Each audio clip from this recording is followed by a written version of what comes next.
হবে না। আজকে যারা শেখ সাহেবের মহব্বত করতেছেন, ভালোবাসতেছেন, আমি প্রশ্ন করতে চাই, তিনি যখন 15 আগস্টের পরে 36 ঘন্টা বসেছিলেন, এই নেতারা কোথায় ছিলেন? এত মহব্বত কোথায় ছিল? এত ভালোবাসা কোথায় ছিল? হ্যাঁ, মাননীয় প্রধানমন্ত্রী এই কথা বারবার বলেন, আজও সেই প্রশ্নের জবাব পাই না যে আমার বাবা পড়েছিল, অথচ এত বড় দল, এত সংগঠন, এত কর্মী, কিন্তু তাকে দেখার মতো কেউ ছিল না। শেখ সাহেব পড়েছিল আর আপনারা তখন ক্ষমতার ভাগাভাগি নিয়ে ব্যস্ত ছিলেন। মোস্তাক সাহেবের মন্ত্রিসভায় কে কে ছিলেন?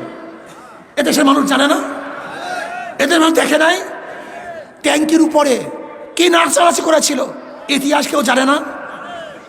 শেখ সাহেবের চামড়া দিয়ে ঢুকঢুকি কে বানিয়েছিল এদেশের মানুষ জানে না। শেখ সাহেবের চামড়া দিয়া কারা জুতা বানাইতে চাইছিল এদেশের মানুষ জানে না। শেখ সাহেব মারা যাওয়ার পরে বাংলার ফেরাউন মারা গেছে, এই ঘোষণা কে দিয়েছিল? কোনো আলেম দেয় নাই, কোনো মৌলবী দেয় নাই, কোনো ইসলাম প্রেমিকরা দেয় নাই, তোদের মতো দালালরা দিয়েছে, তোদের মতো নাস্তিকরা দিয়েছে। শুধু তাই নয়, আমি আপনাদের প্রশ্ন করতে চাই, শেখ সাহেবের জানাজায় কে কে ছিলেন? তার জানাজায় কে উপস্থিত হয়েছিলেন? তার জানাজা কে দিয়েছিল? এই দালালের গোষ্ঠী একটাও ছিল না। ওরা গদি দিয়ে ব্যস্ত ছিল, ওরা গদির ভাগাভাগিতে লিপ্ত ছিল, কিন্তু আলেম ওলামাই তার জন্য দোয়া করেছিলেন। যাই হোক, আমার কথাবার্তা পরিষ্কার। সাংবাদিক বন্ধুরা, আজকে সিগন্যাল মিগনাল দেই নেই, আজকে সিগন্যালও দেই নাই, মিগনালও দেই নাই, প্রচারও করি নাই, প্রসারও করি নাই। শুনছে, কেস হইছে, এর জন্য আবেগে মানুষগুলি এখানে চলে আসছে। কিন্তু যেদিন অ্যারেস্ট করবে সেদিনকে দেখবেন মানুষের খেলা কি হয়। যেদিন অ্যারেস্ট হবো, এই বাংলায় রাখবো না। ফজল ভাইয়ের কিছু হলে এ চলবে আমি বাংলা জুড়ে। এ ফজল ভাইয়ের কিছু হলে এ চলবে আমি বিশ্ব জুড়ে। সেকে তোমরা কিছু হলে এ চলবে আমি বিশ্ব জুড়ে। এ সেকে তোমরা কিছু হলে এ চলবে আমি বিশ্ব জুড়ে। সেকে তোমরা ভয় নাই, রাজপথ চাই নয়। শোনেন, আমাদেরকে জেলের ভয় দেখে কোনো লাভ নেই।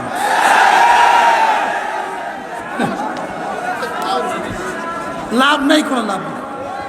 কেন? এনার আত্মজীবন পড়েছে, সাহস হয়েছে, জীবনে বহু জেল কেটেছেন, কথা ঠিক না? এই জেলের টেলের কেসের মেসের ভয় দেখায় আমাদেরকে লাভ নাই। যদি অন্যায় করে থাকি জেলে দেন, আপত্তি নাই, কিন্তু অন্যায় যদি না করি আর জেলে ঢুকবার দুঃসাহস দেখান, তাহলে বাংলাদেশের জনগণ ইনশাআল্লাহ সেই দুঃসাহস আঘাত করবে, আঘাত করবে ইনশাআল্লাহ। কি কথা ঠিক না? যেই দিন এই হাতের মধ্যে হ্যান্ডকাপ লাগবে অন্যায় ভাবে, সেই দিন বাংলাদেশের জনগণ এই হ্যান্ডকাপকে ছিঁড়ে ফেলবে ইনশাআল্লাহ।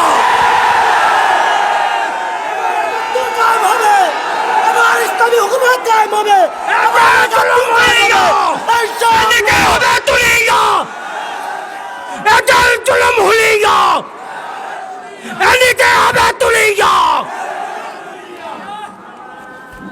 আপনারা ভাবছেন যে জেলের তকমা আর কেসের তকমা দেখালি ইঁদুরের মতো পালিয়ে যাব। ইঁদুরের বাচ্চা পালাতে পারে, শিয়ালের বাচ্চা পালাতে পারে, ভোজরের বাচ্চা পালাতে পারে, বিলারের বাচ্চা পালাতে পারে, কিন্তু শেখ ফজলুল করিমের, সৈয়দ ফজলুলের বাচ্চা পালাতে পারে না। সৈয়দ শাহের সন্তান পালাতে পারে না, ওমরের সন্তান পালাতে পারে না, আবু বকরের সন্তান পালাতে পারে না। মারা যাব, শির উঁচা করে মরব, রক্ত দেব ইসলামের জন্য, রক্ত দেব, জীবন দেব ইসলামের জন্য, জীবন দেব, এই দেশ রক্ষা করার জন্য জীবন দেব। সাম্য, মানবিক মর্যাদা, ন্যায় বিচার প্রতিষ্ঠা করার জন্য প্রয়োজনে রক্ত দেবে ইনশাআল্লাহ। নারায়ে তাকবীর, নারায়ে তাকবীর।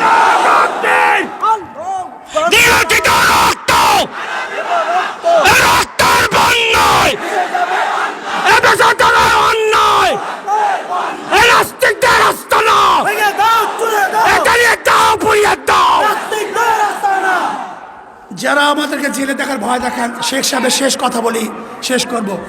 একদিন সকালে আমিও রেনু বিছানায় বসে গল্প করছিলাম। আর একটা কথা বললেই না বললেই নয়, খুব গুরুত্বপূর্ণ কথা। আজকের আমার শেখ সাহেবকে মহব্বত করেন, আমি তাদেরকে প্রশ্ন করতে চাই, বলেন তো শেখ সাহেব বিবাহ করেছিলেন কত বছর বয়সে? 12-13 তার বয়স ছিল। কত বছর বলেন? বলেন তো। রেনু ফজিলাতুন্নেসা তার স্ত্রী, তার তখন বয়স ছিল কত? 3 বছর। কত বছর? জোরে বলেন। তখন তার বয়স ছিল 3 বছর। তার বাবা মারা যায় 5 বছরে, তার মা মারা যায় 5 বছরে। 7 বছরে তার দাদা মারা যায়।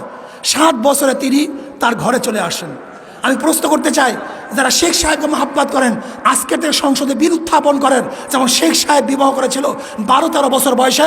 আমাদেরকে আইন পাশ করতে হবে, আমরা 12-13 বছর বয়স বিবাহ করব। আজকে আইন পাশ করতে হবে, রেনু বিবি যেরকম বিবাহ হয়েছিল 3 বছর বয়সে, আমাদের মেয়েদেরকেও 3 বছর বয়সে বিবাহ দিতে হবে। এইটা তো শেখ সাহেবের মহব্বত নাকি? মহব্বত করো না? একদিন সকালে আমিও রেনু বিছানায় বসে গল্প করছিলাম। হাসুও কামার নিচে খেলছিল। হাসু মাঝে মাঝে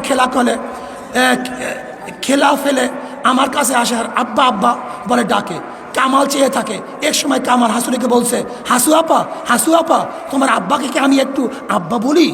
আমি আর রেনু দুজনেই শুনলাম। আস্তে আস্তে বিছানা থেকে উঠে যে ওকে কোলে নিয়ে বললাম, আমিও তোমার আব্বা। কামাল আমার কাছে আসতে চাইতো না। আজ গলা ধরে পরেই রইল। বুঝতে পারলাম এখন আর ও সহ্য করতে পারছে না। নিজের ছেলে অনেক দিন না দেখলে ভুলে যায়। আমি যখন জেলে যাই তখন ওর বয়স মাত্র কয়েক মাস। রাজনৈতিক কারণে, শোনেন, রাজনৈতিক কারণে একজনকে বিনা বিচারে বন্দি করে রাখা আর তার আত্মীয় স্বজন ছেলে মেয়েদের কাছ থেকে দূরে রাখা যে কত বড় জঘন্য কাজ, তা কে বুঝবে? মানুষ স্বার্থের জন্য অন্ধ হয়ে যায়। আমিও শেখ হাসিনা সরকারকে বলবো, আপনিও স্বার্থের জন্য অন্ধ হয়ে যায়েন না। আল্লাহ আমাকে এবং আমাদের সবাইকে এই স্বাধীনতা পালন করার তৌফিক দান করেন। আমার জন্য দোয়া চাই, আমিও দোয়া করি। সজাগ থাকতে হবে, চৌকান্না থাকতে হবে। ডাক পড়ার সাথে সাথে গোটা বাংলাদেশকে অবরুদ্ধ করতে হবে।